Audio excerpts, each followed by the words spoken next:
If you're planning on selling your home, there are about 7 mistakes that commonly I see sellers make when preparing their home for sale.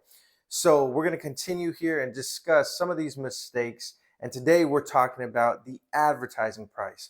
Pricing too high could be just as dangerous as pricing too low. Hey, everybody, my name is Michael Reyes, and I am a real estate agent here in the state of California, and we're continuing this series on seller mistakes to avoid, things that you should be focusing on, things that you should be doing, and then also just as important, things you should not be doing in order to get the most amount of money for your home in the least amount of time with the least amount of stress. We've already talked about how to prepare your home with the buyer's perspective and how important that is, and focusing on what is most important to the prospective buyer. What do they want to see, and what will give them confidence in giving you the most amount of money for your home? So feel free to check out that video as well to get some more tips there. And today we are talking about the listing price, which I like to call the advertising price for your home. Listen, 90+% of people, maybe even, more than that, are beginning their search online. If you asked every single person, if you've listed your home, every single person almost will walk into that home. And if you ask them, where did you first see this for sale?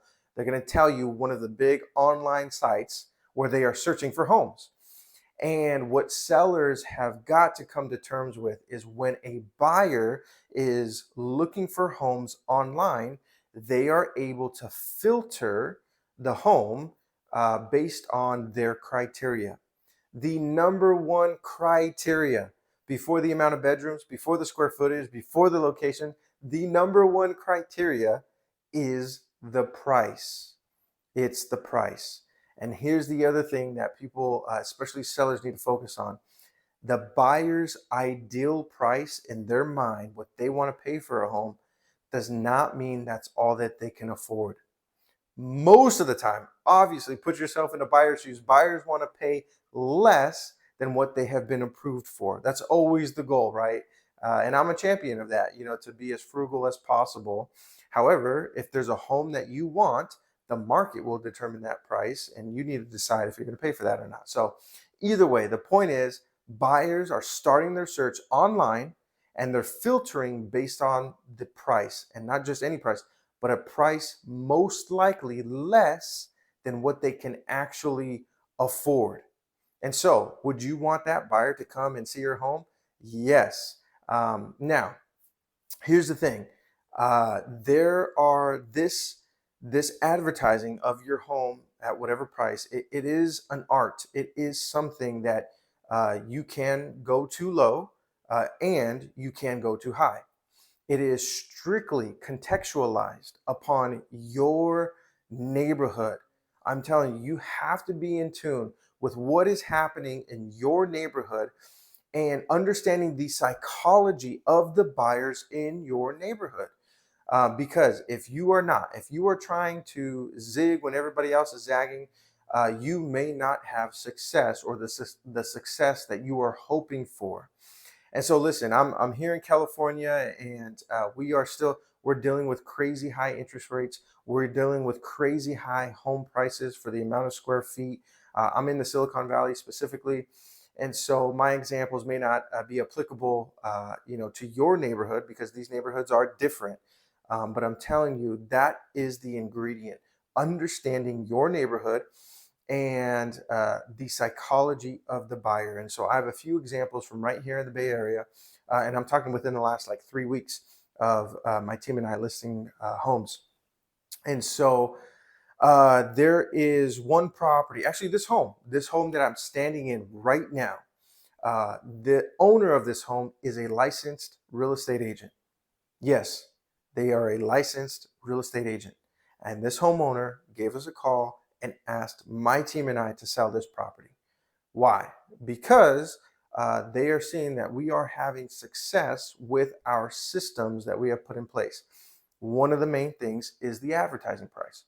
So when we met with this homeowner, their expectation was actually much lower than mine. I expected to get $2 million for this home here in San Jose. That was my expectation.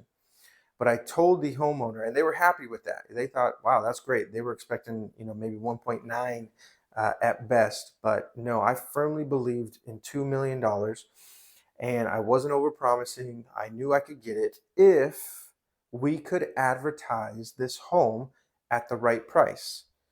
And after all my research, after seeing the activity, how many days on market, what are the homes that are selling the fastest for? What are they doing? What are homes that are sitting on the market longer? What's wrong with those properties? Is there anything wrong? Is it just the price? Doing all the homework, asking all the questions. I asked the seller if we could have their permission to advertise this home, a home that I expected to get $2 million for, if we could advertise the home for $1,699,000. $1,699,000. Now, to most people, like, whoa, that's crazy. Oh, that's way too low, and blah blah blah blah blah. And I was able to back up with evidence what was happening right here in this neighborhood. And if we advertised at that price, I was certain we were going to get $2 million for the home. And I was able to show the numbers, I was able to show the data. And even that, I was able to have a guess of, I think we were going to get anywhere from 5 to 10 offers. Now, with that said, I told the seller beforehand, not everybody who makes an offer is going to financially be able to afford the $2 million mark. But we don't need everybody to make an offer that makes an offer to afford the $2 million mark. I just need to find the one person who can and who wants this home. So the licensed real estate agent owner was all on board.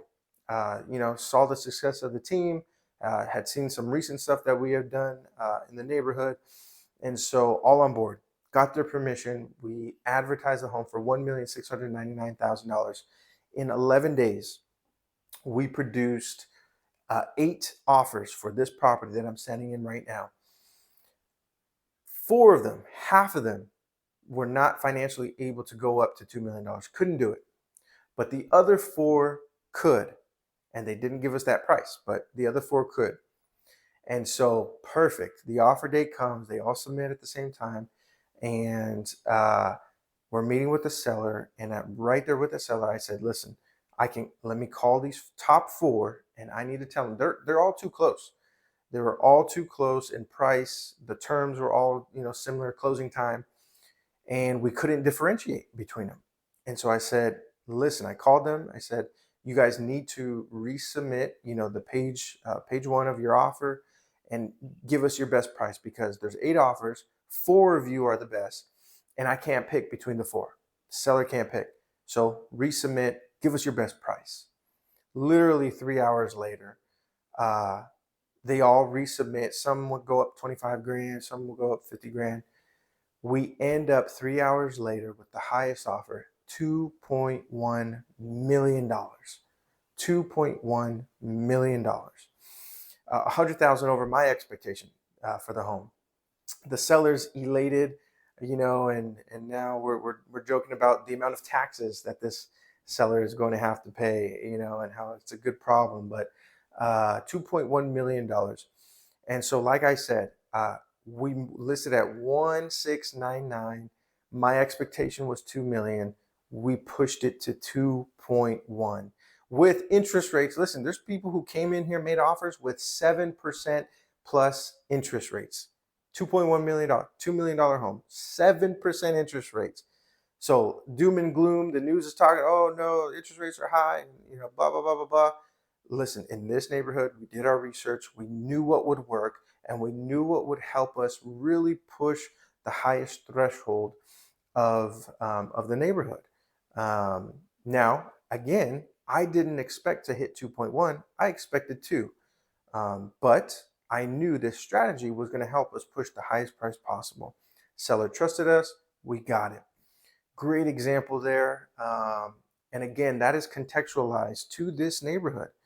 There are neighborhoods that we go in around here in the Bay Area, some over in, maybe north, northeast, Bay, just depending on the neighborhood. Maybe more South County, where we wouldn't advise that.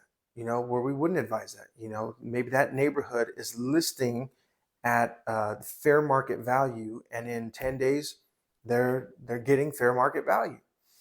um, but it is just contextualized on your neighborhood and the psychology of the buyers where you live. I can't state that enough. And so you really got to be in tune with what's happening. Another perfect example, another home that we listed here recently, close to this home, but not in this neighborhood specifically, but the neighborhood operated the same. Buyers had the same psychology. If the advertising price was attractive, uh, and the home was worth it, they would make offers like crazy, and it would go for the right price. Our seller over there, they wanted a certain number, 1.6 million, and I believed in that price. And I said, if we don't get 1.6, we will be very, very close to it. But the only way for us to do it is if we got a list at 1.399. Like that's what we have to do in order to get there. And I know that sounds scary. I know, same objections every time. Seller couldn't do it. They were just so uncomfortable with that route. They didn't understand it. They hadn't sold a home in a long time. This home meant a lot to them, and they were fearful that they were going to get offers less than what we advertised for. And we showed them the data. We showed them, everything we do every time. And in the end, you as the owner, you decide, it's your home. And so we say, okay, listen, we're not going to push you anymore. We're going to proceed how you want us to proceed. We list at their price, at their expectation, 1.6 million. And man, we could not get one person to write an offer. We pulled out all of our tips and tricks, a reverse offer system that we implement, which is a very important tool to have. If your agent is not doing that, you need to make sure that they know how to do and execute a reverse offer. But we did everything we could, and we just could not get anybody to write on that home. It's a beautiful home. It had beautiful views. It was worth every penny. But in order to get there, I needed multiple offers, and I would have gotten them if we advertised at the right price. 21 days go by. And here in the Bay Area, 21 days go by, it's red flags. 30 days go by. Uh-oh, what's wrong with the house? Nothing's wrong with it. It's just the advertising price is too high. 45 days go by. Oh my gosh, 50 days go by. And now the sellers need to move, and I'm trying to convince them, listen, let's re-implement the strategy. We could redo it. They weren't comfortable with it, and they decided just to drop, a insignificant amount and drop the price again. We ended up selling. It cost them $100,000 to $150,000. It cost them $100,000 to $150,000, and after multiple months, and after just lowering the price here and there, their fear actually came to fruition. What they thought would happen with the other strategy is actually what happened with their strategy. And I hate to see it, because I'm sitting there and I know we could have hit close to that price if we had just taken a different advertising strategy for their home. And so I'm sitting there and I'm looking, and it's so tough. It's so tough. But in the end, the owner, you're in control. This is your home. But I know, based on the area, based on the neighborhood, if we had done it this way, man, you'd have been 12 days. You would have got close to your price, if not your price or more, just like the home that I'm standing in. And you would have been very happy. But we took the long route and ended up costing, in my opinion, $100,000 to $150,000. And so those are two examples right here in the Bay Area of not or understanding or not understanding the buyer psychology in your neighborhood. And so when you're going to prepare your home for for sale, yes, we got to do all the other things, get the home cleaned and prepared with the buyer's perspective. And just as importantly, that advertising price is what is going to either get you your price or more, or could cost you here in the Bay hundreds of thousands of dollars. So that's very important to know. Understand what's happening in your neighborhood, and making sure you're doing advertising your home properly with that price, because that's where most every buyer is starting. and they're filtering their search based on their ideal price, not necessarily the price that they can actually afford. So that's a very key thing to know as well. So I hope that's helpful for you. If any of you are planning on selling your home and you're looking for some more tips and tricks, feel free to subscribe to the channel. We've got a couple other videos talking about sellers preparing their home for the market. Like I said, we talked about preparing your home with a buyer perspective. Today, we're talking about the advertising price, and we're just going to continue talking about some of these 7 mistakes that sellers typically make when preparing their home. So subscribe, like this video, and stay tuned for more tips on what to do, and most importantly, what not to do to get the most amount of money in the least amount of time with the least amount of hassle.